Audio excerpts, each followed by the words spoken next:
None of that shit happens in my crew. None of that shit. And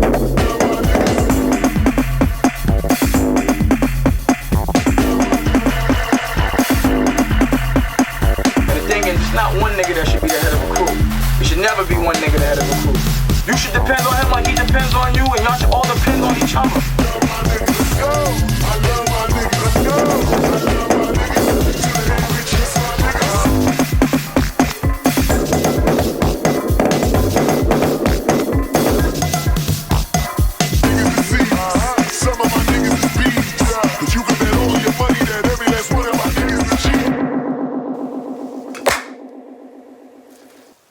Recording. Can I just apologize in advance? I am very terrible on camera. But it is what it is. We're gangsters, we love it. My name is Muntle Morosi, also known as Big Space. All the way from South Africa. It's hot as hell in here. Because I'm trying to keep the acoustic nice and juicy and succulent. I have all the vents closed and it's hotter than Africa. As I said, my name is Big Space. Whoa! Oh. My name is Big Space. All the way from South Africa. And I'd like to first off... Oh my gosh.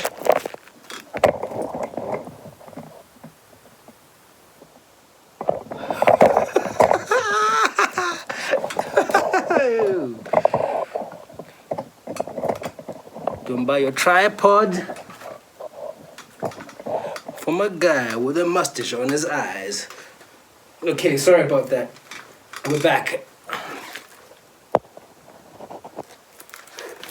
We're back.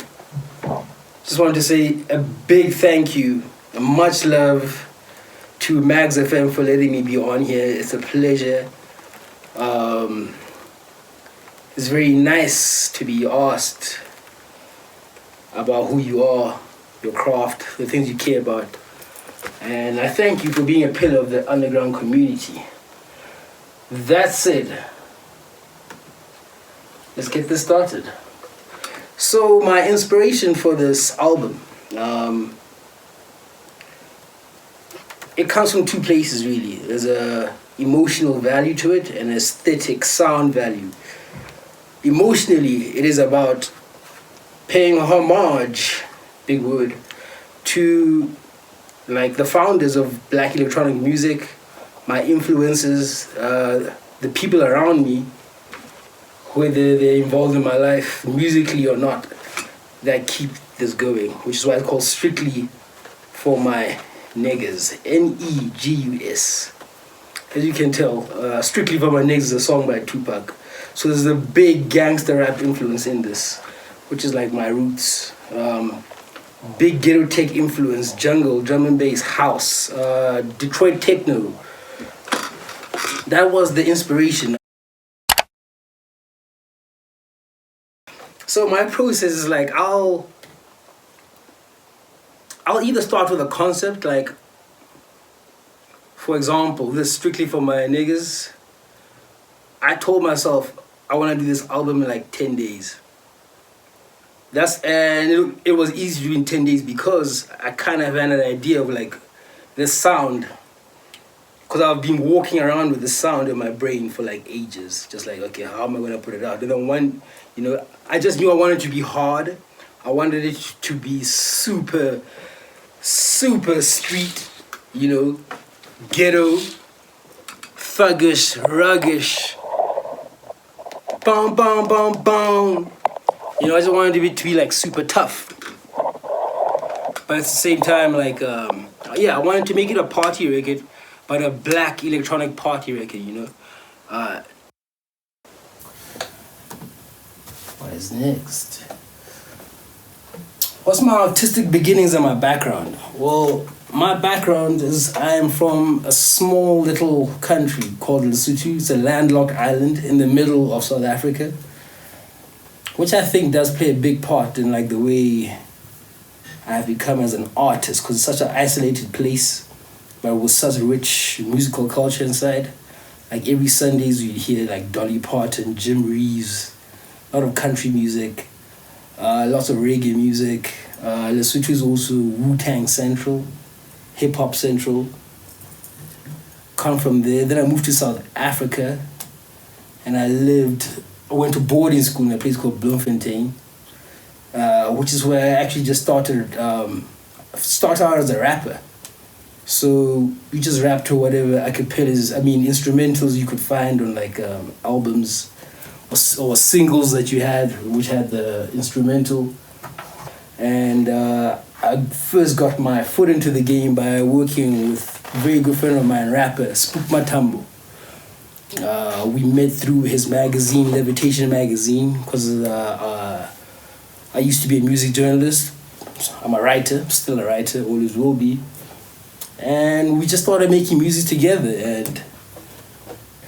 and then from there on, yeah, I guess you could say the rest was history, even though there's not much of a history, because I feel like I'm still at the beginning of my career still, even though I've been around for so long.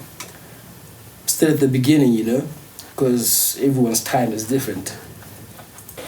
Okay, where are you currently based? Right now I'm based in the Mecca, okay, Johannesburg. There's something different about the energy of it. It's such a big city, so many different like subcultures that you never knew would even exist. Like, the other day I found out there's a big drum and bass community in Soweto, which is something I would have never thought of a year ago. There's a big punk community over there.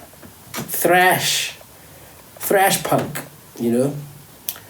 It's just great compared to, say, not throwing shots at Cape Town, because Cape Town used to be the Mecca, but it surpasses it by years. This is where all the influential genres are taken from, Bacardi House, Amapiano, Goma's from Durban. Let's get that right, Goma's from Durban. But there's plenty of great gom producers out here too. And there's plenty of other great types of styles out here that no one has discovered yet too, like our sound that me and Zia started, Calf Tech, which is basically a super, super, super Johannesburg specific type of black techno, which is basically what this album is about. That super hardness, unapologetic, balls to the wall, slap someone and give them a hug kind of music, Sorry, I'm just looking at the questions. Is there a creative community where you live? I think I just answered that. There's definitely a creative community where I live. Johannesburg is a big city, so there's a bit of traveling to do. So linking up sometimes is a logistical problem, because people forget this is Africa as well. It's not just a matter of like, let me just jump on a train or bus, or even just sending stuff to people on the internet is hard, because like internet data is super expensive, but we make it work.